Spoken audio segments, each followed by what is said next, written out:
sejam todos bem-vindos a este canal, onde nós estudamos a Palavra de Deus, onde nós estudamos a Bíblia de uma maneira muito simples, prática, porém com profundidade.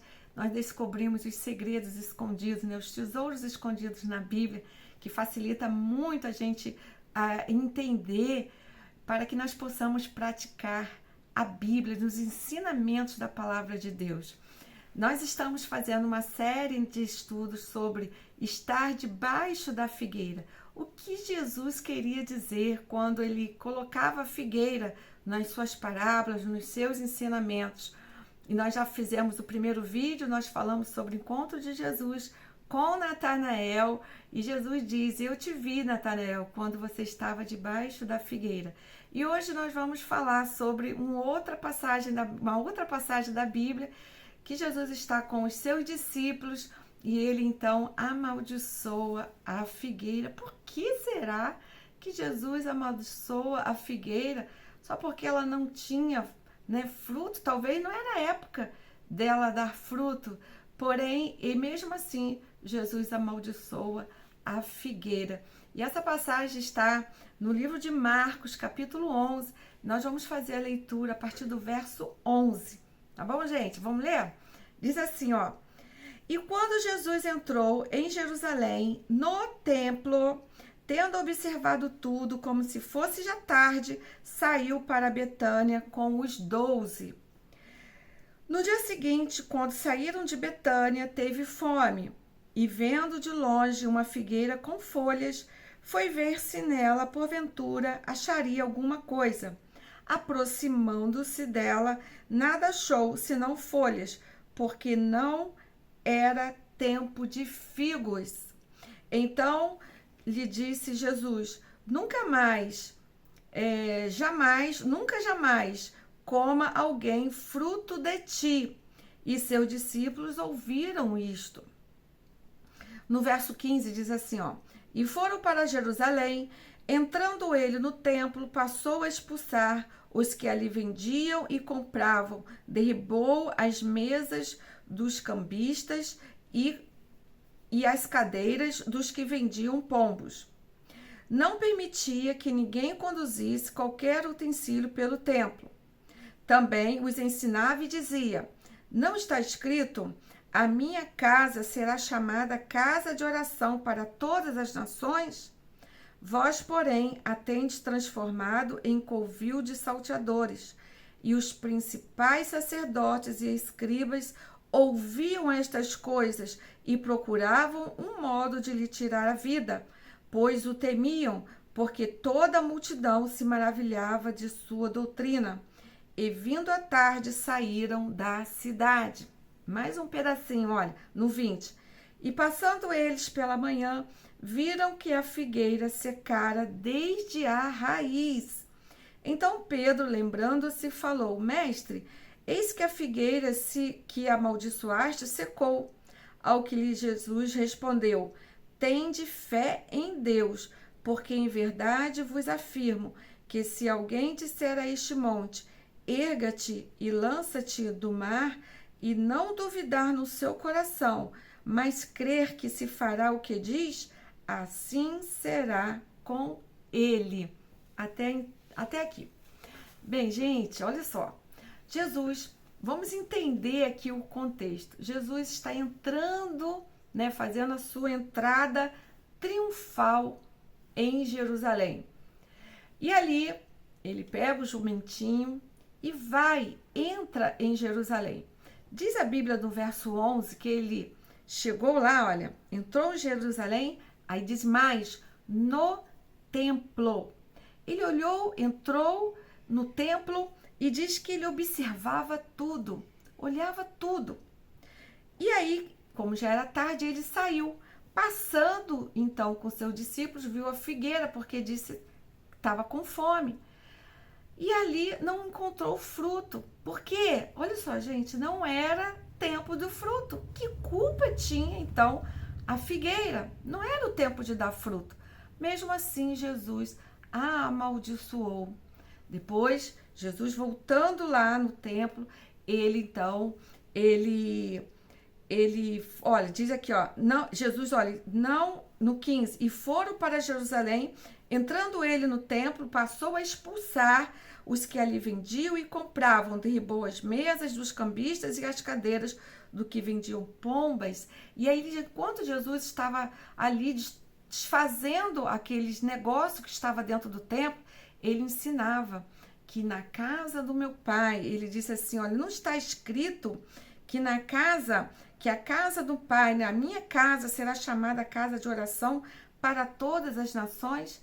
E então os fariseus e os sacerdotes viram aquilo tudo e queriam tirar a vida de Jesus, entende?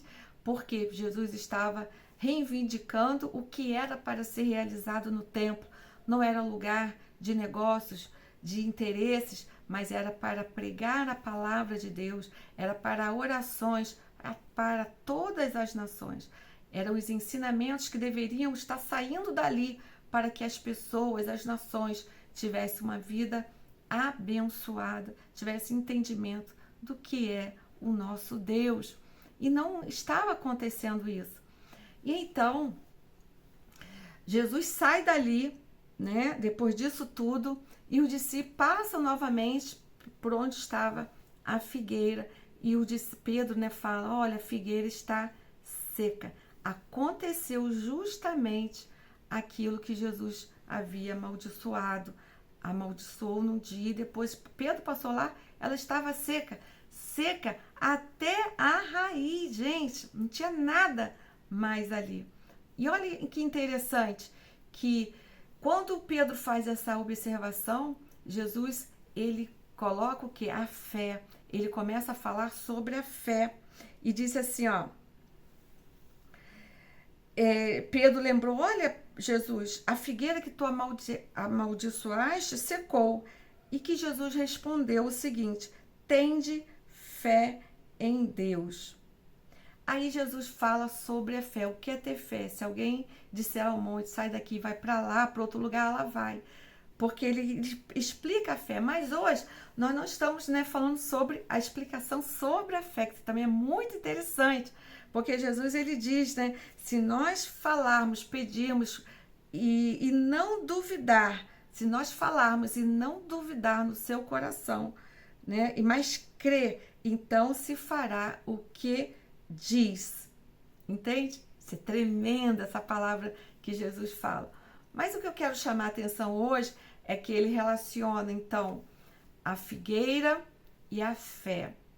E hoje eu vou relembrar o que eu falei na primeira live, que a figueira, no contexto daquela época, no contexto rabínico, né, que é ali de Jerusalém, estar debaixo da figueira, então figueira era o lugar onde se estuda a palavra de Deus. Isso está escrito no comentário do Novo Testamento, de acordo com Talmud e Midrash, por Streck e Billerbeck, né? Eu vou deixar na descrição aí esse comentário, que no entendimento rabínico, naquela época, a figueira significa lugar onde se estuda a palavra de Deus. E naquele tempo, onde se estudava a palavra de Deus, era no templo. No templo, né, era onde fazia o estudo, a leitura da Torá, da palavra de Deus. E sabendo disso, o que Jesus faz?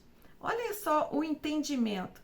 Jesus chega em Jerusalém, entra no templo, que era o lugar onde devia se estar estudando a palavra de Deus, aprendendo dos ensinamentos da Torá, e ali ele vê então que há um comércio que não tem nada a ver com a palavra de Deus. Jesus então se irrita, destrói, né, desarruma aquilo e fala, se vocês não estão fazendo, não estão cumprindo o que era para ser feito, quero ensinar a palavra, aqui é lugar de orações para que todas as nações sejam abençoadas. E aí Jesus, ele amaldiçoa a figueira e depois a figueira seca. E o que acontece com o templo? Isso que a gente precisa agora lembrar. O que acontece com o templo? O que acontece quando Jesus, né, ele está no templo e os seus discípulos falam para ele lá em Mateus 24, os discípulos falam, olha Jesus, o templo, que coisa linda. E então Jesus ele fala que não ficará pedra sobre pedra. E isto aconteceu. No ano 70, depois de Cristo, todo o templo foi destruído. E foi até a sua raiz foi destruída. Não tem mais nada do templo, né? Hoje se tem um pedaço lá em Jerusalém do muro, mas do templo não existe mais nada. Então aqui Jesus, ele quis já antecipar de uma maneira ilustrando o que iria acontecer com o templo, ensinando os seus discípulos que esse sistema que eles estavam vivendo há 2000 anos atrás estava um sistema corrompido e que ele iria destruir aquele templo e iria nascer um novo templo. Então, essa é a segunda, o segundo vídeo que nós estamos falando sobre a figueira. Vocês gostaram? Foram abençoados com essa palavra? Então eu quero te convidar para você estar comigo, né, no próximo vídeo, onde nós vamos falar sobre uma parábola que Jesus conta aos seus discípulos, a figueira no meio da vinha. É muito interessante esse assunto que nós vamos tratar no próximo vídeo. Bem, se você gostou e quer mais, né, que eu fale mais aqui, ensinando mais sobre a palavra de Deus, curte, compartilha e até o próximo vídeo, onde nós vamos falar sobre a parábola da figueira no meio da vinha. Até lá, tchau!